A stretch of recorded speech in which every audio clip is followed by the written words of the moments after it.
While schools spend much higher on our money, the test scores go low. Meaning when schools spend a lot more money, all the test scores go low in every state.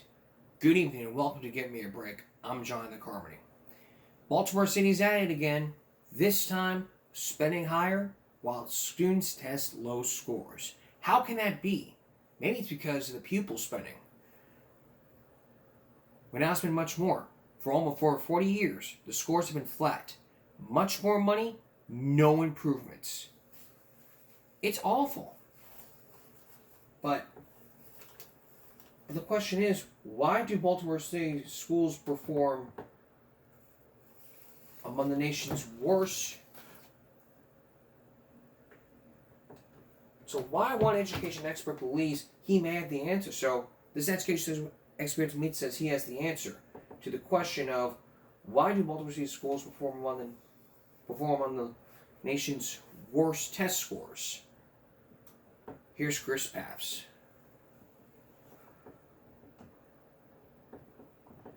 NAEP stands for the National Assessment of Educational Progress, also known as the nation's report card.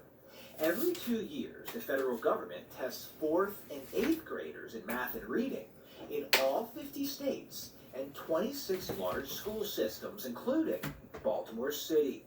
In late January, NAEP released the 2024 results, which showed Baltimore, of the 26 large districts tested, remained one of the lowest performing in the country, despite being one of the highest funded. Baltimore scores near the bottom in every category tested. You knew the scores weren't going to go up great because you didn't do a lot of great things before then. Gerard Robinson is a professor at the University of Virginia and that state's former Secretary of Education. If anyone tells you money doesn't matter, they're lying.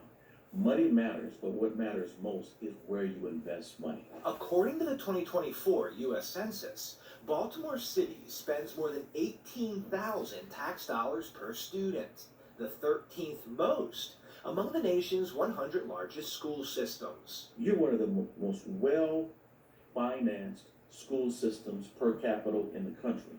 But well-financed doesn't mean well-resourced. Census data show much of the money going to Baltimore schools is not making it to the classroom. City Schools has the 5th highest administrative cost per student among the nation's largest districts. Detroit and Milwaukee are 2 of the school systems that consistently performed worse than Baltimore, and they too spend a lot of money.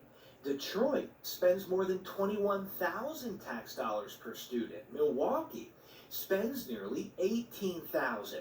And like Baltimore, Detroit and Milwaukee also rank in the top 25 nationally for administrative costs per student. As we further study the NAEP scores, we can see many of the school systems that outperform Baltimore spend far fewer tax dollars per student. Albuquerque, New Mexico, and Austin, Texas are similar in size to Baltimore, with around 75,000 students. They spend significantly less per pupil, and they outperform Baltimore in every NAEP category. Miami, Florida, Charlotte, North Carolina, and Orange County, Florida are 3 of the nation's top overall performing districts. According to the census, all 3 spend much less per student than Baltimore for significantly better results. We often don't think about high-performing, lower resource schools. They've got to be doing something. Miami, Charlotte, and Orange County are far down the list in the bottom third when it comes to administrative cost per student, according to the census, meaning a higher percentage of the tax dollars those districts receive make it to the classroom. This isn't a money problem. It's not a knowledge problem. Here it comes. It's a political will problem. And do we have the political will to ask questions about bureaucracy versus innovation? Do we have the political will to talk about resources versus per pupil funding? And frankly, let's also talk about race. Do the lives of Baltimore kids truly matter? I'm Chris Papst, and this is Project Baltimore. I'm Chris Papst. Thanks for watching. Every student matters. Just every student matters. Here's another story to watch. Also, if you Let's look at the comment section because I know a lot of people are commenting on this. What's the old saying? Baltimore, the city that reads. I'm from the DMV. I can tell you it's not the amount of money they spend. It's the household and bringing up these kids. I was at a district in Montgomery County, and those kids are terrified of the teacher called the parents in Baltimore City. The parents are arguing and will want to fight you if the teacher calls home. Okay? Long story short, they're pocketing the money. Administrative costs is salaries. Attendants, they don't even show up. Expectations are low to begin with administrative grifters. Now, example of MD's broken administrative system. And you can build a tag in Baltimore, but won't make the people any smarter. Return the investments. I mean, look at all this. And, this come right here from TPP 4007. I have to disagree because every school has the right to call their parents. So really, it's all about the money. I mean, remember back to Stupid America? We'll play that for you later. But I'll tell you this. There's no statement that says, I don't want my kids alone when I look in their eyes. We're going to have that for you later. But still to come, militia and the Second Amendment. But first, remember we first told you about Len L. Jeter? Well, now there's another person with the same similarities. Falsely charged and sitting in jail. Molly Saber has that story. Also, the Archdiocese. Please stay with us. Last week on this broadcast, we brought you the story of Len L. Jeter when he was falsely accused of robbing a Kentucky Fried Chicken store. He was sentenced to life in prison by a district attorney in Dallas. Well, now there's another similarity story, this time from a different person by the same district attorney. Her name is Joyce Ann Brown. She was falsely prosecuted because of an incident happened at a drugstore. There was gunpoints, and at times like this, the same district attorney that prosecuted Len L. Jeter is the same district attorney that prosecuted this woman. Tonight, for the very first time, you're going to hear her side of the story. Did she really do it? What did the jury believe? And what did the prosecution believe? Is this case really similar to Len L. Jeter? Here's Molly Safer. They needed a conviction. They needed the pressure off. Two blacks in Dallas, Texas, and Texas Spirit walked in, broad open daylight, shot and killed a businessman. Somebody was going to pay. I'm that somebody. She became that somebody shortly after police found the getaway car used in the robbery. It had been rented to a Joyce Ann Brown, a name familiar to Dallas police because she had previous arrests for prostitution. The vice cops showed her photo to Mrs. Danziger just minutes after she'd been told her husband had died of his wounds. Mrs. Danziger said, "That's one of the women who robbed the store, the one who didn't have a gun." Days later, that same Joyce Ann Brown was sitting at home when she read in the newspaper she was wanted and had reportedly fled to Denver. She called a police officer she knew and said, "I never fled anywhere. I'm sitting right here in Dallas." I said, I'm reading in the paper that they're looking for me for this fur robbery. And so I said, have you heard anything? And he says, I've heard rumor to the effect. He says, I don't know for sure. I said, well, look, I'm coming in. I don't know. So they were showing you a picture in the street, but nobody ever came around to your house? Nobody, never came, never called. Never came and never called. And vice officers knew my number. When she went to the police, Joyce Brown was arrested on the spot for capital murder. But in the next few days, police realized that the car had been rented to a Joyce Ann Brown, all right, but a Joyce Ann Brown of Denver, Colorado, a completely different person. She told police she'd loaned the car to her friend, Renee Taylor, who had a long arrest record for, among other things, stealing furs. Taylor had fled Dallas, but sure enough, a search of her apartment turned up the murder weapon and other evidence, even a phone book open to the retail fur page. Taylor's fingerprints were all over the car and all over the crime scene. but police found no physical evidence linking Joyce Ann Brown of Dallas to the crime. No evidence, says Joyce Brown, because she says she was here, trying to put her life together, working as a receptionist at, coincidentally, another fur store, Coslow's, about 3 miles from the Danziger store. A Coslow employee, Judy Ponder, and her husband Bruce were among many who later testified that Joyce was at her desk that day near the time of the robbery. Was there anything special about that day, May 6, 1980? It was my birthday. So the Ponders had reason to remember that day, and they remember having a chat with Joyce and leaving her shortly before 1 p.m., about the time the robbery at the Danzigers was starting. You get the license plate, right? Right. And then what do you do? Ken Offshay, a wholesale florist, saw the two robbers leave the fur store, noted the license plate number, got a good look at one of the robbers, and went into the store to investigate. Walked inside, and then Ms. Danziger, I didn't know her name at the time, came out screaming, saying that there'd been a robbery and her husband was shot. So I went in the back with her, saw her husband laying face down in the pool of blood, and decided the best thing to do was get the police. That 911 call came in at 1:16. Offshay says he saw the robbers leave the store about 4 minutes earlier, putting the getaway at about 1:12. Sandy Beam, a Coslow employee, testified she was clocking back in from lunch when she had a lengthy face-to-face conversation with Joyce Ann Brown. What time was that? Beam's time card reads 1:19. So if the two robbers fled the store at about 1:12, and Joyce Brown was seen sitting at her desk at 1:19, was it possible for her to get from Danziger's and back to Coslow's in about 7 minutes, changing clothes in the process? Could she have ducked out of the shop, changed clothes, got over to the Danziger store, robbed it, made a getaway, changed clothes again, and returned in the time available? No. I don't think she could have done it without the clothes changes. That's some of the worst traffic in Dallas at that time of day. We decided to try it ourselves at the same time of day to see if we could make it in 7 minutes, taking the shortest possible route.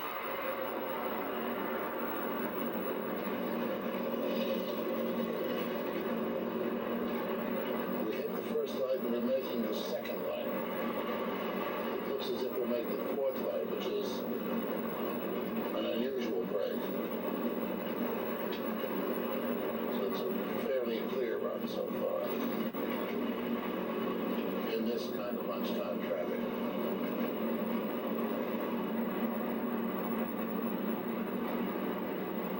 Okay, stop it. How much do we do it? 8:20. 8 minutes 20. But Ken Offshay says the robbers didn't take that route onto the highway, but made a right turn out of the parking lot. What would that do to you if you were going to where Coslow's is? It would put you in the opposite direction from where you wanted to go.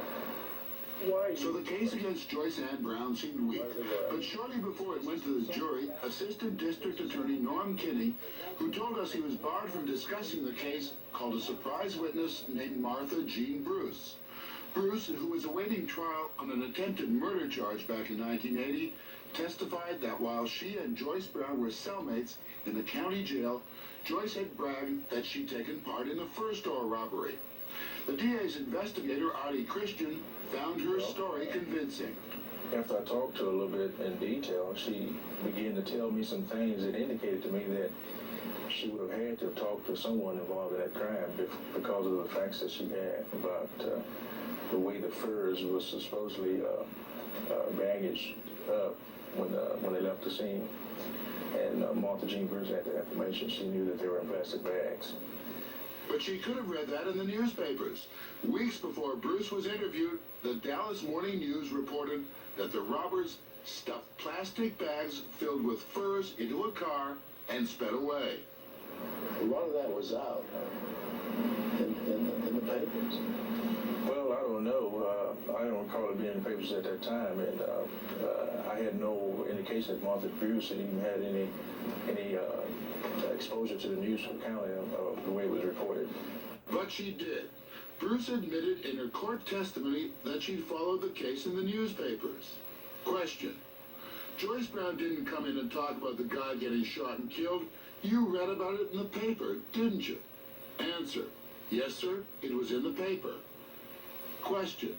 Miss Bruce, you have an attempted murder for a sentence of 5 years, 2 years probation for shoplifting, and a misdemeanor for shoplifting. Are those the only times that you've been convicted? Answer. Yes. But that was a lie. Just 6 months before she testified against Joyce Brown, Bruce had been convicted of filing a false crime report to the police. That came as a surprise to Dan Peeler and Craig Hernke, 2 of the jurors who had believed Martha Bruce's testimony. If I knew then what I know now, I certainly wouldn't have voted guilty. And with the evidence we have now, there's no reason why she shouldn't have a new trial. Did Assistant DA Kinney promise Martha Jean Bruce anything in return for her testimony? Both swore that no deal had been made to reduce her sentence. Yet just weeks after the trial, the DA's office wrote a letter to the Texas Parole Board asking that Bruce's sentence be reduced. The governor commuted her sentence and Bruce walked free after having served a little more than a year of her 5-year sentence. And when he put Martha Bruce on the stand, I said, you stupid fool. He don't care whether you innocent or guilty. All he wants is a conviction. And that's what the prosecutor got. Joyce Brown was convicted in October of 1980 and sentenced to life in state prison, ineligible for parole until the year 2000. But the story didn't end there. In 1984, her attorney, Carrie Fitzgerald, later joined by co-counsel Jack Strickland, moved for a new trial and requested the DA's files on both Martha Jean Bruce and their client, Joyce Ann Brown. And what happened when you asked for the file? They said they didn't have it. Didn't have it. And they were saying, I believe they've lost Joyce Ann Brown's file now, and they've lost Martha Jean Bruce's file. How common is that? It's not common. I've never had it happen before. It's not uncommon to say we've misplaced a file and be able to find it after they've searched some period of time, but just simply to have lost all record of it, the original or a duplicate, I've never seen it happen. It's extraordinary. Their petition for a new trial was denied. Meantime, Renee Taylor, the trigger woman, had been captured in Michigan and returned to Dallas, where she pled guilty to murder. She swore in an affidavit that Joyce Ann Brown was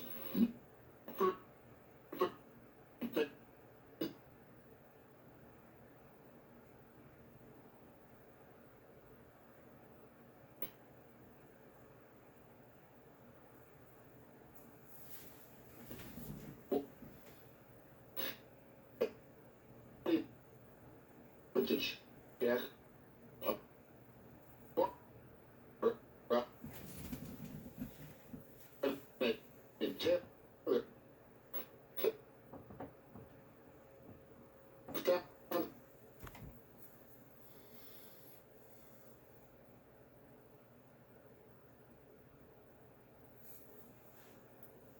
I will remain here for the rest of my life.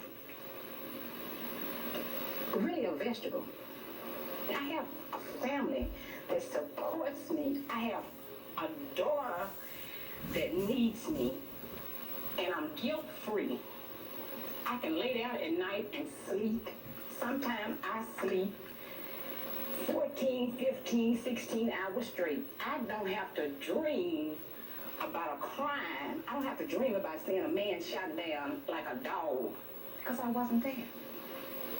Then just 3 weeks ago, a stunning turnaround. At a hearing in Dallas, the district attorney's office admitted that their star witness, Martha Bruce, had given false testimony by not revealing her previous conviction for lying, and that the DA's office should have known about that conviction. Judge Ron Chapman then recommended to the Court of Criminal Appeals that Joyce Ann Brown be granted a new trial. Joyce believes she'd be free on bail within a few days. Well, the first thing I'm going to do is spend some time with my daughter. And that very night, I'm going to sleep in the bed with my mama. I've been waiting on that day a long time. But you'll have to wait even longer. 3 days later, the appeals court denied her bail request until it has a chance to consider the recommendation for a new trial. No one knows how long that could take. So tonight, like every night for the past 9 years, Joyce Ann Brown's in jail. And still sitting in jail. We don't know whether she's free or not. But what we do know is it's the same case as Lynell Jeter. You could probably compare the two and say, like, one's in the restaurant, the other one was robbing a store. But we still don't know. Maybe if there was another updated report, we might have it, but truth is, we probably don't. 3 girls said they were sexually molested by the Archbishop Diocese. Now, you'll get to hear, now for the very first time, you'll not only hear from the women who are testifying against this person, you will also hear from this one person that denies it, denies all the allegations. Did he actually do it? Please stay with us. Last season on the broadcast, we brought you the story of Father Porter, who one person admitted 30 years ago that Father Porter sexually abused not just him, but the young kids. And he waited 30 years to come forward with a story. But now this story is a little different. Back in March of '93, 2 days before the story aired on 60 Minutes, Robert Sanchez resigned as Archbishop of the diocese.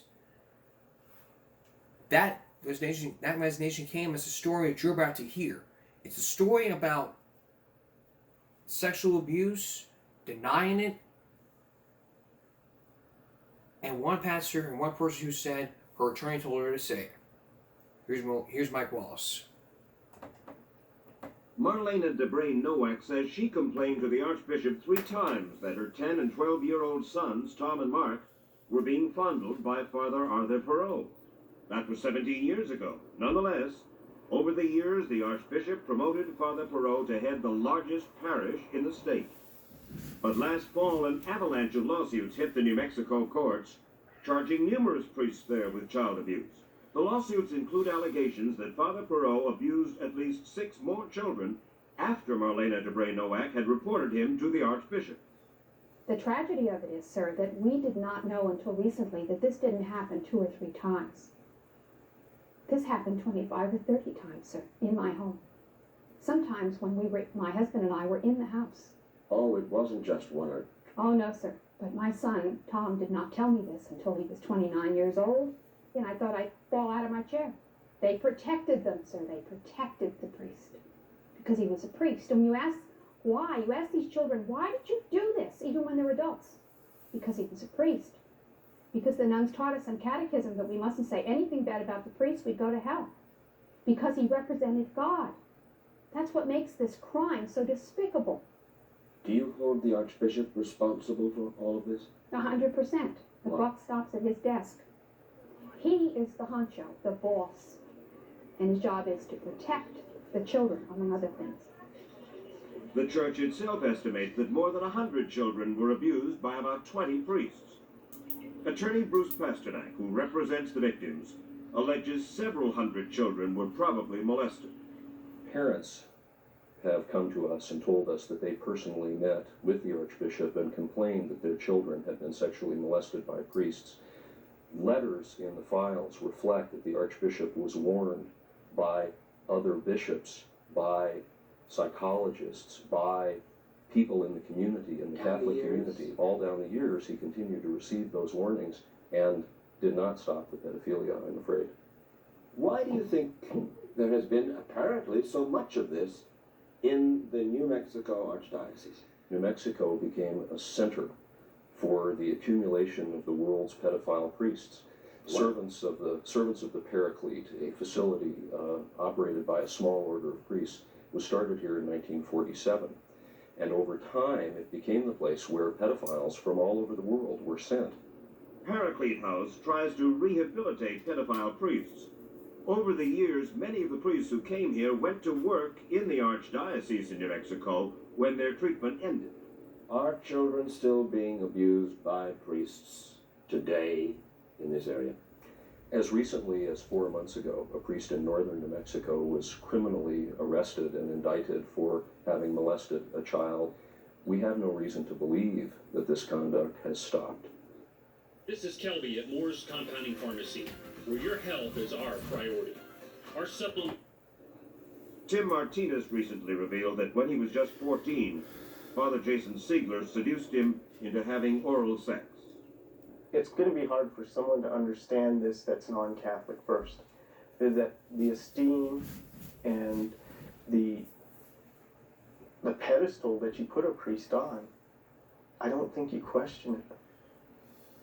I think it's just something that you just go along with. Tim says he had sex with Father Siegler for 6 years. During that time, Siegler was treated for pedophilia at Paraclete House, but he would get weekend passes and have sex with Tim. Witnesses say they told the Archbishop about Siegler's pedophilia, but the Archbishop didn't stop the priest. Well, eventually he was released from Paraclete House. Yes. And then? At that time, then he went to St. Therese, which is a church here in Albuquerque. And his duties were? I couldn't believe this. One of them was to be in charge of altar boys, to supervise them. Did you say in charge of altar boys? Yes. The way the church approached the whole situation of pedophilia was that all you have to do is pray about it, and everything will be okay. But it wasn't okay for the altar boys at St. Therese, many of whom, according to the lawsuits, were molested by Father Siegler. Other priests molested girls. Susan Sandoval says that she was 15 and working in a church office when the Archbishop's close friend, Father Robert Kirsch, forced himself on her and took her virginity. A little girl, a baby. I look at the pictures now and it's, a little girl. And then the affair went on after that? Yes. For how long? Till I was over the age of 18. For 3 years? Yes. Do you have any doubt that the Archbishop knew what was going on between you and Father Kirsch? No doubt in my mind whatsoever. Why? Well, Father Kirsch introduced me to the Archbishop on several occasions. Father Kirsch had a situation where his prior sexual improprieties were reported to the diocesan office. Here? Yes. And Susan says when she was 16, she told the youth director for the Archdiocese that she was having sex with Father Kirsch. She says the youth director, who worked closely with the Archbishop, wasn't surprised and indicated it wasn't a problem. Apparently the collar puts them above the law.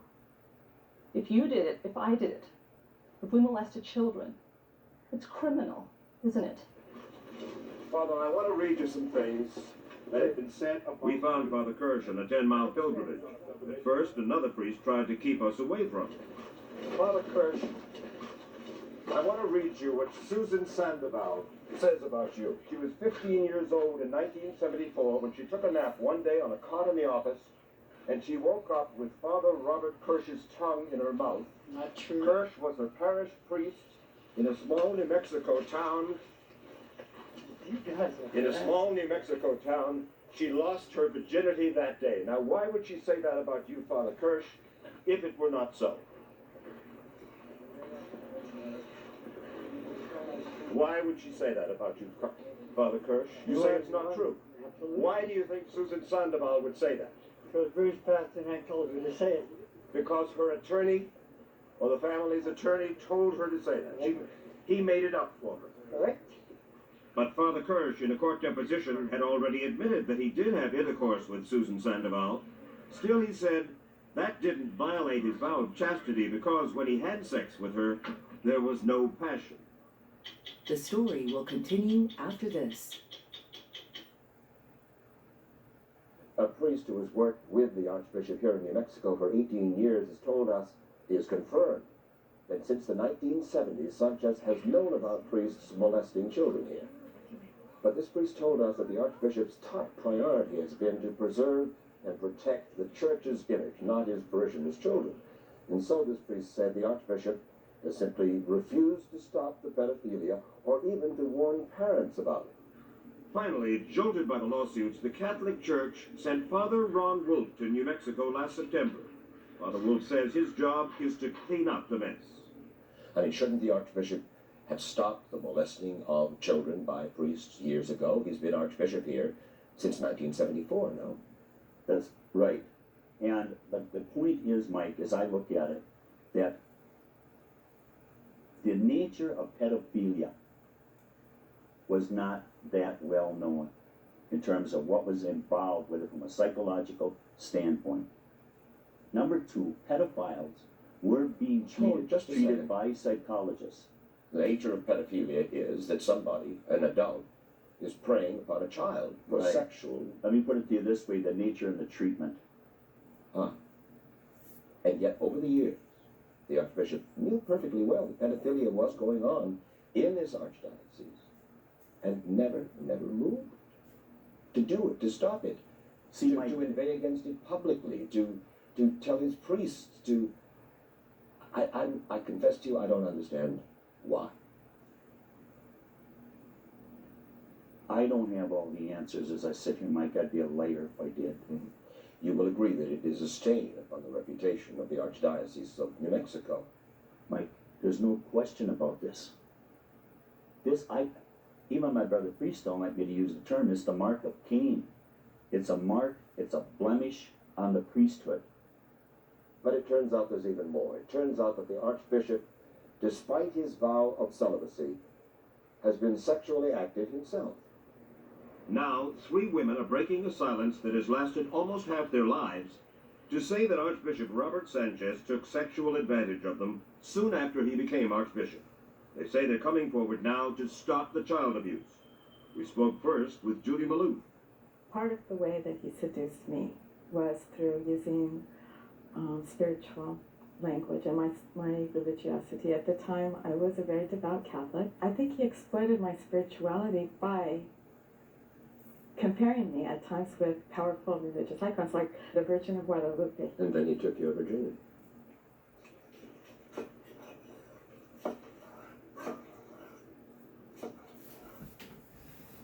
At Gulf Coast Federal Credit Union, the things that matter to you matter to us. Whether it's your home. That wasn't all he took. I mean, but one of the outcomes of my affair with him was within a few months after he terminated the relationship, I lost my faith. All 3 women say they were very religious, innocent, and trusting.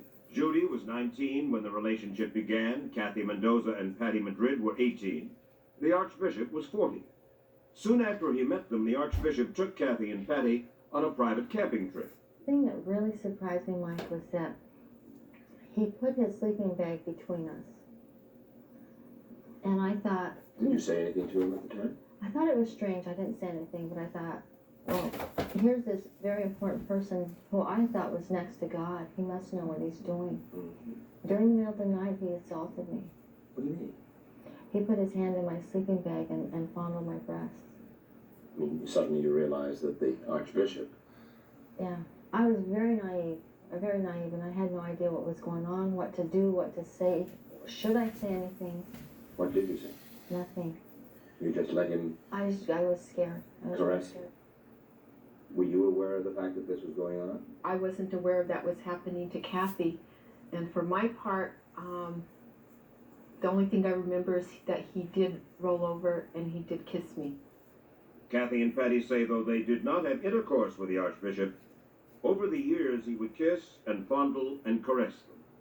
Once when the Archbishop was caressing you, he said to you, if only your father knew what he was missing? As I look back on the abuse for me, I think it did take on an incestual whatever, because that's how he presented himself to me as a father figure. I'm sure that you've heard this, that the Archbishop was reluctant to act because he had participated in sexual abuse himself. No question then, if that's what they say, Mike, eyeball to eyeball with you, I tell them put up or shut up. Come on in here, just don't go behind his back talking. If you've got the proof, give it to me. Let me do that right this instant. Great. You know the Maloof family. I sure do. I know, A distinguished family, a wealthy family, pillars of the community. no question about it. All right. Let me play for you what Judy Maloof told us. Good. I think he exploited my spirituality by comparing me at times with powerful religious icons like the Virgin of Guadalupe. And then he took your virginity. That wasn't all he took. I mean, but one of the outcomes of my affair with him was I lost my faith. Judy Maloof, daughter of that family, charging the Archbishop, took her virginity and took her faith. You asked that somebody put up or shut up. Fair enough. Mike, in the papers, on television, I have said, victims come to talk to me. She never showed up.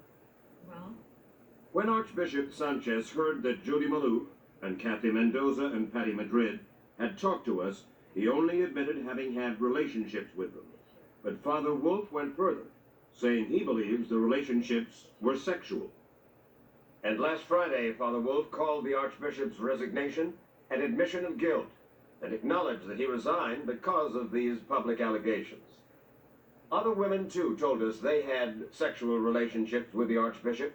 One woman even claims that she was raped by Robert Sanchez back in 1973, and that when she finally confronted him about it 2 years ago, the Archbishop gave her $25,000 to pay for the therapy she needed after the alleged rape and to keep her quiet.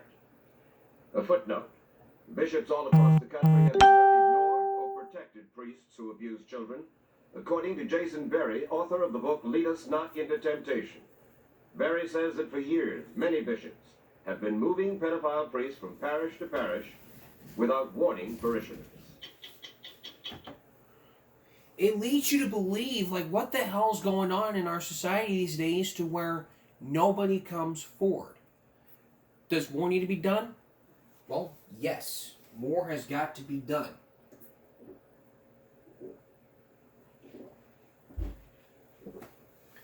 And apparently it's just not enough. We're going to take a break. We'll be right back. For 6 long months, the children died. Why? Because there was poison in the medicine. Would your child ever have poison in the medicine? Maybe some poison in Lexapro? We're not scaring people into not taking poisonous medicine, but this is a story about how the children died because they took poisonous medicine and leaving the U.S. people from the United States asking who would poison the children. It already happened in Haiti, but who would do that exactly? Again, Mike Wallace. And again, we approach with caution. A winter day in February 1995, when the ship Neerlandia left Amsterdam port in Holland for Port-au-Prince, Haiti. In its cargo, 72 barrels, including this one, labeled as pharmaceutical glycerin, 98% pure. I was buying like I've been buying for the past 15 years. Drums of glycerin. Rudolph Boulos runs Haiti's biggest pharmaceutical company, Farbol. He used the sweet-tasting glycerin syrup to make children's medicine more palatable. It's completely acceptable for the human body. But what Mr. Boulos didn't know was that the barrels he thought contained glycerin really contained massive amounts of a poison, diethylene glycol, which looks and tastes like glycerin. Mary Pendergast is a deputy commissioner of the U.S. Food and Drug Administration. Diethylene glycol is an industrial solvent. You probably think of it in terms of antifreeze for your car. And diethylene glycol is a killer. That's right. It's a killer. Unaware of its true content, Boulos began to mix the antifreeze ingredient into thousands of bottles of children's fever medication. And then they were sold to families in Port-au-Prince and out in the Haitian countryside. By early 1996, the first children had begun to die of kidney failure at General Hospital in Port-au-Prince. By the following June, the number of dead children was pushing 80. Jacqueline Charles gave the medicine to her only child, whose condition inexplicably worsened. What do we know, Pusha? She was reduced to a state where you had to move her around on the bed. There was saliva coming out of her mouth and her stomach was inflamed. Her stomach became bloated. Unaware of the poison, Mrs. Charles had given her more of the same medicine, and she later died. Each and every one of you have suffered a major loss. Miami lawyer David Michel was hired by the victims' families to sue those people responsible for this mass poisoning. You have to understand what this toxin does. Neurologically, this chemical will bathe the brain. These children started crawling. They couldn't walk anymore. They couldn't even stand up. Rose Israel also watched her youngest child die without knowing why. My son did not want to take the syrup, so I had 4 people hold him down so he would drink it. If I knew the syrup was poison and would kill him, I would never have made him drink it. I would rather have taken it myself.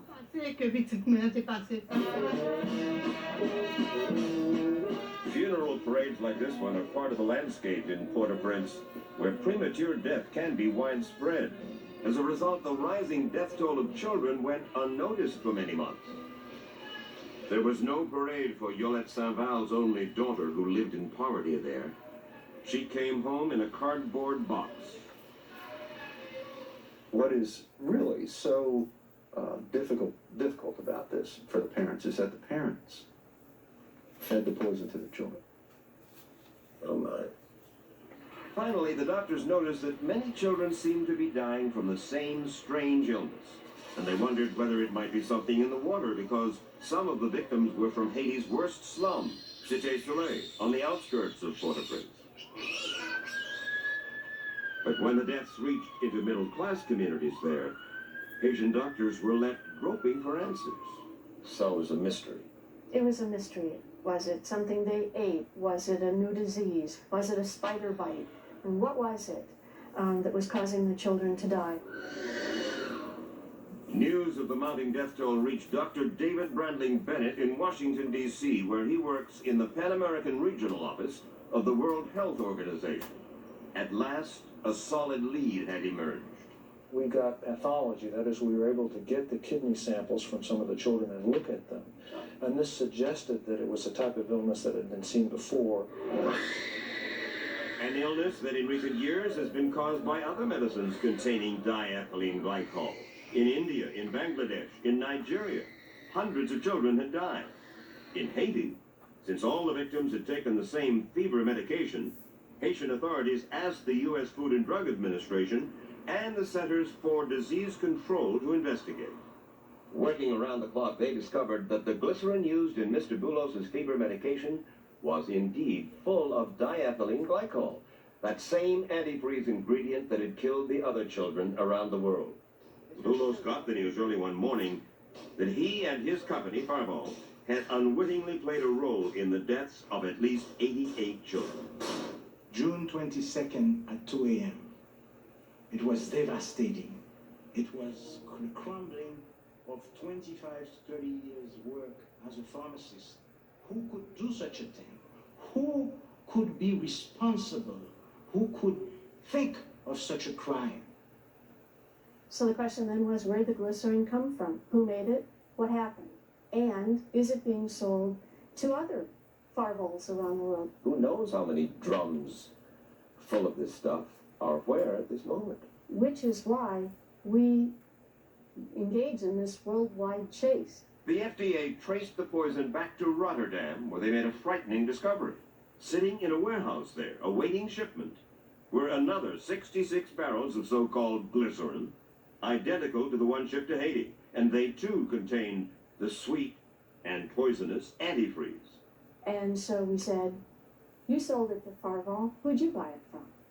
They said, well, we bought it from a company in the Netherlands, Voss. So we went to Voss and we said, who'd you buy it from? They said, we bought it from a company in Germany. This is a whodunit. It's a whodunit. It's a sleuth story. A sleuth story with the most unexpected twist. The counterfeit glycerin, it turned out, had come from a country that the United States is helping to become a major trader in world markets, the People's Republic of China. This state-owned company in Beijing, Sinochem International Chemicals Company, sold the tainted glycerin, certifying it as 98% pure. But Sinochem wasn't the manufacturer, another Chinese company was. And the FDA wanted to know that company's identity so they could stop them from manufacturing any more of it. So a year ago last August, the U.S. Embassy in Beijing arranged for the FDA to meet with Sinochem and Chinese authorities. And we said, you're buying from someone who isn't really selling glycerin. Help us with it. Help us figure out who made it. And both the Chinese authorities and Sinochem said, we weren't aware that this was a problem. If we figure it out, we'll let you know. What do you mean, if we figure it out? Well, that's what they said. But U.S. officials had reason not to believe the Chinese. According to this document, a U.S. translator had concluded that Sinochem officials did know who had made the poison. But because the FDA has no jurisdiction in China, it couldn't force them to name the company. You've been asking, apparently, for about a year. That's right. And you're saying that the Chinese, who have to know the company that made this, are not telling you who it is? We aren't certain who made it, no. It is remarkable that we don't know today where this came from, and you know, it's more than a year after this happened.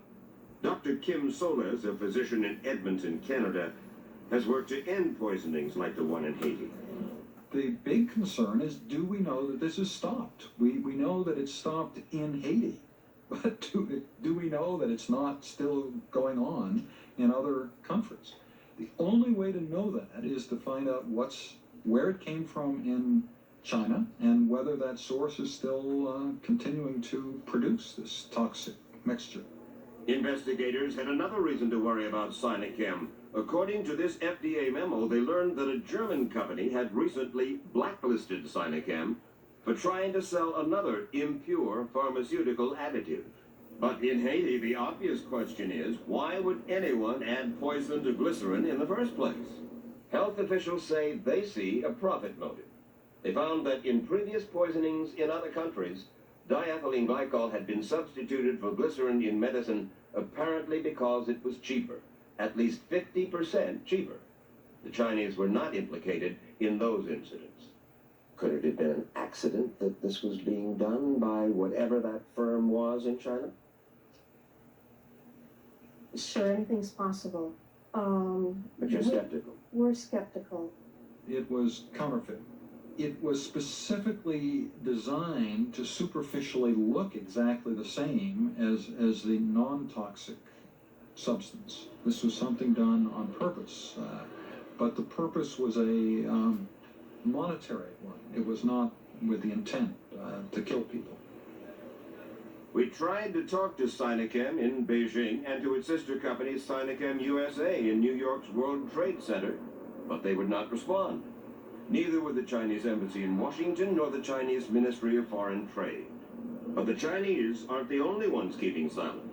For more than a month, we tried to get an on-camera interview with the U.S. State Department so we could ask why they hadn't publicly pressured the Chinese to turn over the name of the manufacturer.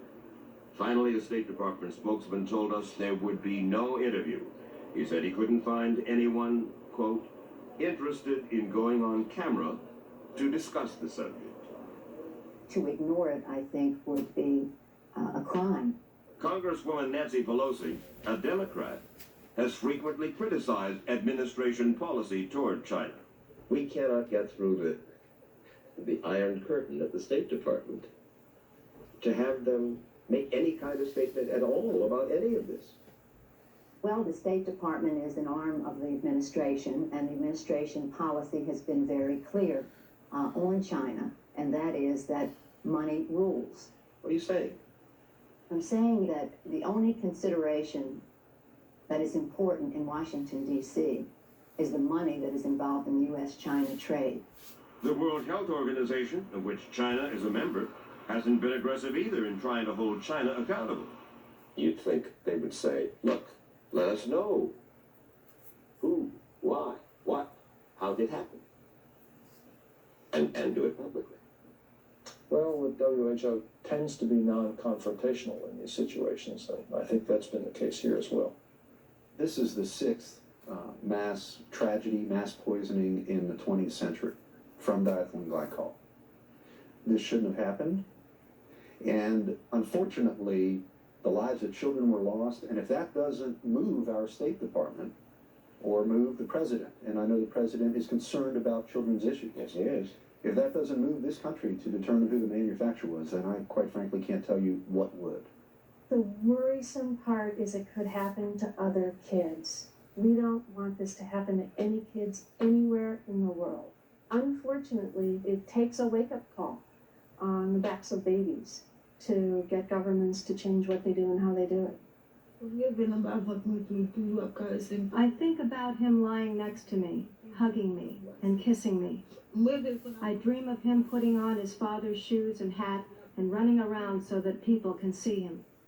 I know that my country is poor, but people should never forget that we're all human on this earth. Even though I may not find justice here in Haiti, up in heaven, in God's eyes, a crime is a crime. You may speculate, what would the reaction be if this type of poisoning had happened here in the United States? Well, it did, 60 years ago. Some 100 Americans died after diethylene glycol was put into an antibacterial medicine. The uproar here was so intense that it led directly to the passage of the historic Food, Drug, and Cosmetic Act, the most important drug safety law in this nation's history. Wow.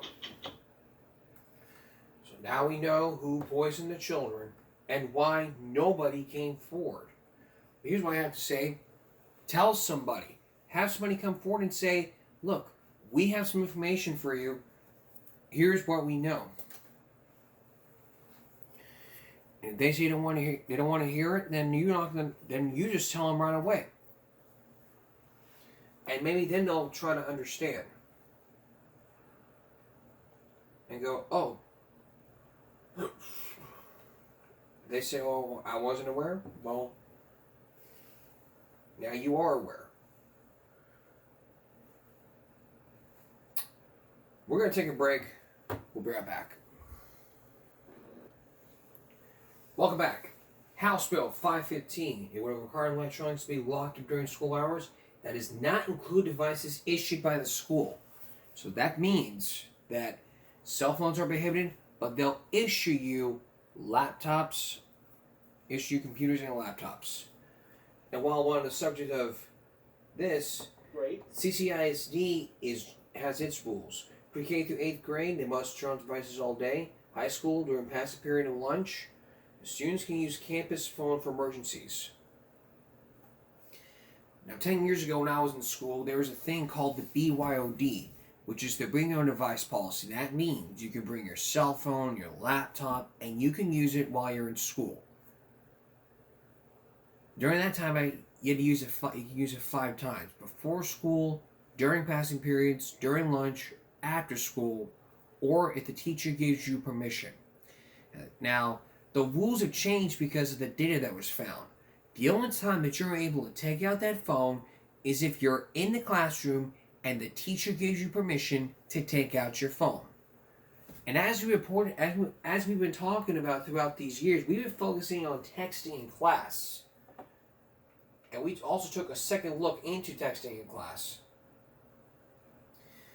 as well as teachers confiscating phones.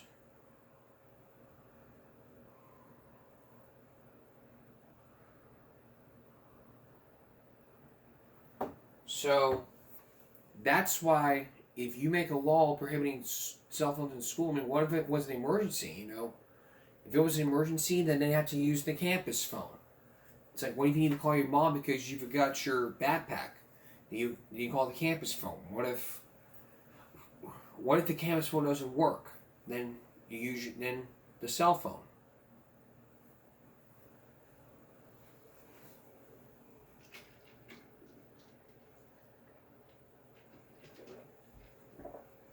So what does that tell you, folks? This needs to start telling you that things have got to be changed when it comes to cell phones in our schools. let's face it, here's what we do. Okay, we all want to contact our parents whenever something like this happens, but if it was an actual emergency, then, I mean, I'm all for House Bill 515. And you make I'm all for supporting House Bill 915.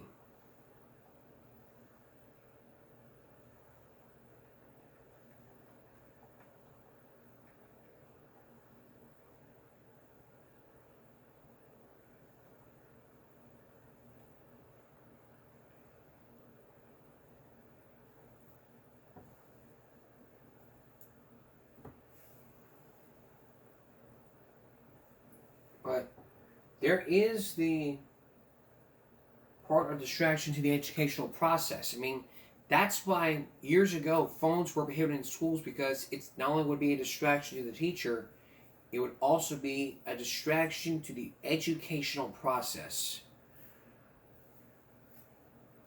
And that's why another reason is kids use them to cheat.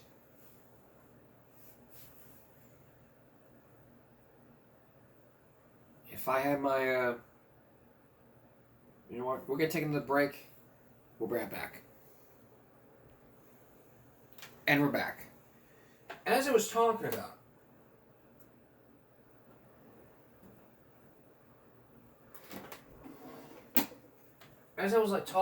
earlier, we want to keep distractions out of the school.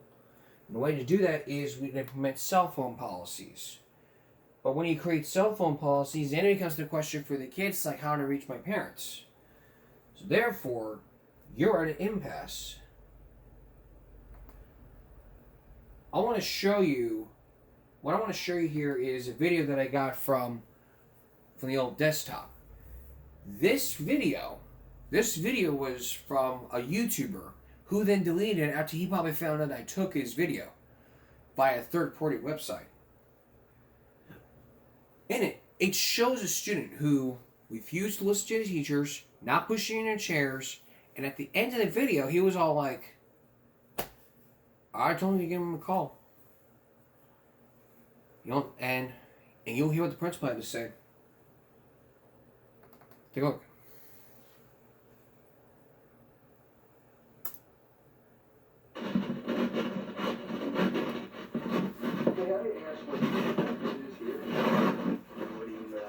What I mean by that is you have witnessed firsthand the number of times over the course of this year that I have talked to that table about their behavior, about not cleaning up their messes, about leaving lunch early, about not taking care of their chairs, about being rude and disrespectful. And I warned you guys, and warned you guys, and warned you guys, and yet you guys still continued to misbehave, not clean up, and not deal with your chairs. I'd like to know what else. And if you think that I owe you guys a favor, I've allowed you guys to sit more than 8 at a table all year long. And if I really want to get picky, I could say no. But I've given you guys opportunity after opportunity after opportunity. And this is how you repay me. By giving you guys a special privilege of eating more than 8 to a table. I don't know about you, but it's not working well for me. And if this continues to be a problem, I do have the authority and the right to assign you to a seat. Okay? So why am I getting such grief and disrespecting me? I didn't do anything. I didn't do it. You are one of the lesser ones that give me attitude. I'll grant you that. I don't know why you moved. I'll grant you that. You picked like 3 of us to move, and you have. me, and I can pick whatever ones I want. That was completely random. Yep, I always stand for that. Completely random. I'm always trying to get people to stop. Well, you left early before too. So I usually the one that sits down and says and waits for you to dismiss us. You have left early before. That whole table has left early before. On more than one occasion. Oh yes. So, here's the bottom line. I would expect a little cooperation from you. I would expect to not be blatantly disrespected like that in front of the entire cafeteria. Because you call me out like that in front of the cafeteria, you put me in a position now that I've got to do something with you, because then if I don't, they all in there sit and think, well, look, he can get away with It's a wheelchair. So the bottom line, what I'm trying to get to you is, don't call me out like that in front of 50 other people. You gotta look at my point of view, though. You called me out too, so. You have, because you were giving me attitude. Because you were giving me attitude. And like I said, how many times did I warn your table? How many times have I talked to them this year? I don't know. A lot. And none of the behaviors have changed. And you guys are just in there to do everything you can to get underneath my skin. Well, today it finally worked. And it's not going to happen again. Because if it does, I'll switch you guys' lunches, if that's what I need to do. No, I don't want to do that. I don't want to do that. But if you guys are going to back me into a corner like this, I will. And if you think that I can't, try me. Because I guarantee you I can. Now, are we going to have problems from this time forward?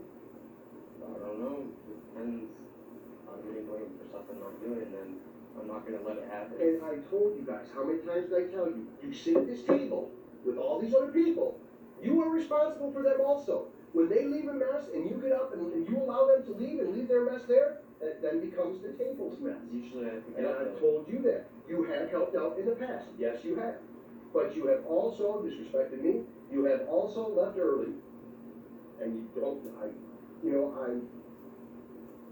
I'm going to take statements from the cooks in there and the ladies that serve, because they've had problems with your table before. They've been over and talked to your table before, haven't they? They haven't had problems with me, though. But you ever heard of guilt by association? Sure. And I told you this just the other day. You continue to sit at this table, you're going to continue to be held accountable for everybody at this table. Didn't I just say that to you last week? Yeah. Okay, so you chose to continue to sit at that table, which is fine. Then don't come in here and expect me to say it's okay that you sit there and disrespect me, and at the table where the blatant disrespect from all those other kids, not as much you as the others. Ethan, I'm done with him. I'm absolutely, totally done with people. So, if you sit here and you can tell me that we're not going to have problems anymore, and that you're going to listen to my requests, then I'll send you back to class. If you don't think that's going to happen, then maybe we need to get your parents in here. It's up to you. It's completely your call. Okay. So if I keep getting blamed for something I'm not doing, Then don't sit at that table. And you told me to move, then I moved to the table next to us where. Because that's the other table that's giving me grief. Why would I let you leave from one table that gives me grief to the next table that gives me grief? They've been broken up before too. Pardon me? Because I'm not the one that gives you grief the whole time. Not the whole time, no. Not the whole time, no. So, how do you want to handle this? It's your call. You're going to misbehave, follow the rules, do what you need to do at lunch to stay out of trouble. I'll send you back to class. If you don't think you can do that, then yeah, I think we need to get your parents in here and we need to have a serious heart-to-heart on what the expectations are at lunch.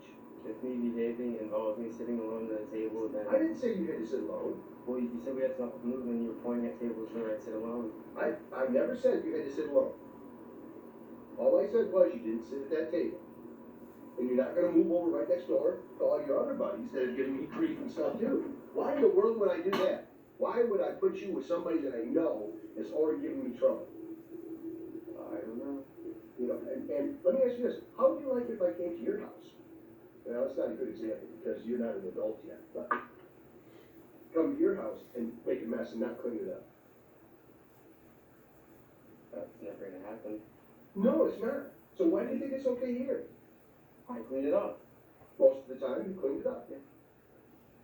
Then why do I get grief about it? I don't know. Well, the grief is coming from you, so why? You just said that it's not coming from me, it's mostly coming from other people. It is mostly coming from other people. You're probably the least problem there, but it's still a problem. And I'm tired of talking about it, and I'm tired of warning you guys. You guys are just waiting for me to pull the trigger. You guys have been at this all year long, that table has. All year. The blatant disrespect. You know, we've been going in circles here. How do you want to handle this? I already said it. It means me sitting next to none of my friends, then. What I said was, how do you want to handle it? Are you going to follow the rules in the cafeteria? And are you not going to disrespect me? Following the rules in the cafeteria and lets me sit next to my friends, then sure, I can sit next to my friends. You're not gonna sit at that table with those friends at that table. Then I guess I'm not gonna follow any of those rules. All right, fine. Then I'll send you back to class and I'll give your parents a call. Okay. I already told you might give them a call. So you got your cell phone back here? That's a problem too. That's a problem too. What would possess you to think it's okay to call your parents from back here on a cell phone when you're not supposed to have a cell phone? I texted my mother. And what would you be doing texting back here? Mr. Boyd saw me, Mr. Boyd didn't care. You are not, are you supposed to have your phones out here? No. No. Okay. Well, I'll take that up with your parents also. We're not supposed to text in class, and we're supposed to come to the office to text, so. No. If you need No. That's what you're supposed to do. No, you are wrong. That's what the teachers tell us. If we need to text our parents. Read in here. That is wrong. I don't know what the teachers are telling you, but that is flat wrong. The only time you are able to take out that phone is when you are in the classroom and the teacher gives you permission to take out your phone. You don't come down here and call and text. There's a phone out there. You use the phone in that office or the guidance office to call home. You don't come down here and text, and you don't come down here and call home. Read your agenda, and you would understand that, and you would know that. So obviously you didn't read your agenda, did you? No, you didn't. Now you don't know the rules, but then you want to claim ignorance about the rules, but they don't okay to do it, because you didn't read what you were supposed to read. I was never told to read that list. Well, you know, what is your name? Griffin. Griffin what? Brookins. Take this, go back to class, and I'm talking to you. He was disrespectful. He didn't want to sit next to his. He wants to sit next to his friends, but he was like, no. But then he took out his cell phone. What's the difference here? Well, basically, you need to do what you're fucking told every day. I don't care. I don't care if you want to sit next to your friends. I don't care about this. I mean, listen. When I was in school, I had a friend who said who would call his aunt if he didn't get what he wanted. And then I started saying to myself, dude, just listen to the fucking teacher. I mean, if I didn't get what I wanted, I wouldn't be calling my mom saying, hey, come pick me up because my teacher won't let me do blah, blah, blah, blah, blah, blah. Doesn't matter. We have teachers for a reason. That's a life lesson of growing up, is that we have to do things that we necessarily don't want to do in life. And this is just one of those things in life that we have to listen to understand. And if we don't like it, then we got to respect our teachers. No excuses. No ifs, ands, buts about it. I don't care if you want to sit next to your friends. And for Griffin Brookins to say, I'm not going to follow those rules, I'm going to sit next to my friends, I don't care if he calls my parents, well, hoping school suspension would serve him right. I mean, when I was in intermediate, I had lunch detention for playing trash ball. I remember it so well. Miss Moss gave me detention, gave me lunch detention for playing trash ball, and I was sitting there crying. When all it was, you would sit, all you had to do is you just sit in the middle. I mean, there's one side being for the 5th graders, the other side being for the 6th graders. In the middle, there was a lunch detention area. You would sit in the middle there and you would eat your lunch away from your friends. Away from your friends. And if you act up in the cafeteria, then an administrator will give you a warning. But if you do this again, you're going to be sitting in the middle.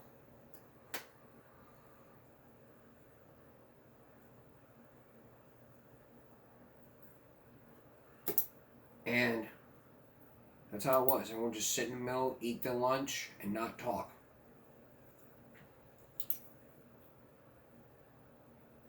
So, that's what I gotta say. Well, anyway, that's all for this edition of Game Break Monday going to Tuesday. We'll see you again for Game Break Wednesday for more Project Baltimore. For all the shit on YouTube and give me a break, stop bullying, speak up. Concentration, not strength. No jaywalking.